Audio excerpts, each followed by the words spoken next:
இந்திய வெளியுறவுக் கொள்கை சமநிலையின் புதிய மாதிரி. கடந்த ஒரு தசாப்தத்தில் இந்தியாவின் வெளியுறவுக் கொள்கை உலக அரங்கில் புதிய கவனத்தை ஈர்த்துள்ளது. அமெரிக்கா, ரஷ்யா, ஐரோப்பிய ஒன்றியம், வளைகுடா நாடுகள் மற்றும் இந்தோ பசிபிக் கூட்டாளிகளுடன் ஒரே நேரத்தில் உறவுகளை வலுப்படுத்தும் பல்துறை அணுகுமுறையை இந்தியா பின்பற்றுகிறது.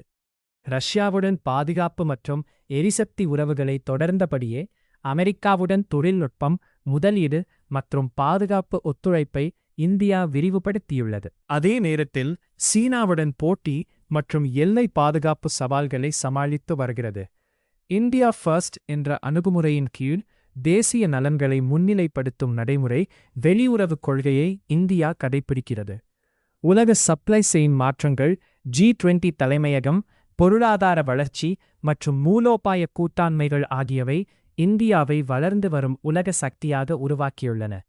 இன்று இந்திய வெளியுறவுக் கொள்கையின் முக்கிய நோக்கம் ஒன்றுதான்: உலக அரங்கில் செல்வாக்கை அதிகரித்தபடியே தேசிய நலன்களை பாதுகாப்பது.